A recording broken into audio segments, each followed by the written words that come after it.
It's the Line Makers on Sporting News.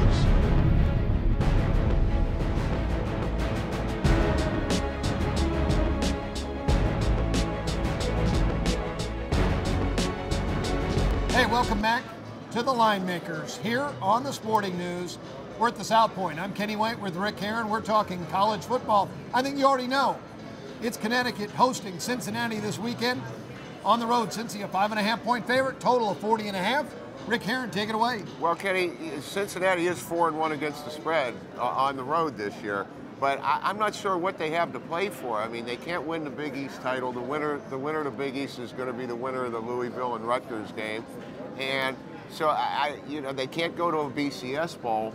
And this is a big game on the other side for Connecticut because they need to win to become bowl eligible. They had to win their last couple of games to get to this point, to get to 5 and 6. So I think the game means more to Connecticut, and Connecticut has covered the 4 straight in this series against Cincinnati, and they seem to have been a different team since they got running back Lyle McCombs back, who had 253 yards rushing the last 2 games, which coincidentally were 2 wins for Connecticut.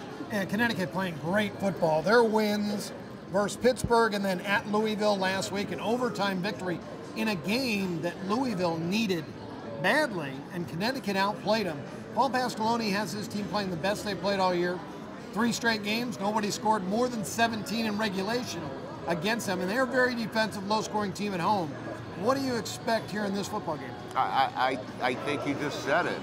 Connecticut's covered 3 straight. Their defense is playing very well. They're running the ball. I think you're going to see the same thing in this game. Brendan Kay, the new starter for Cincinnati that took over a couple of weeks ago, it's just a tough spot. What's the motivation for Cincinnati in the game?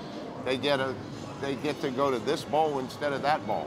Connecticut has a lot of motivation. They want to go to a bowl. Right. I agree with you. In Stores, the last 2 times that Cincinnati has visited Stores, they've lost by 24 and 22. Cincinnati is 6-2 all-time in the series. They did win last year 35-27, and that's why you got to check the line. Some places had it 7.5, they covered. Some places had it 8.5, and Connecticut covered. For Rick Herron, I'm Kenny White. You've been watching the Line Makers here on the Sporting News.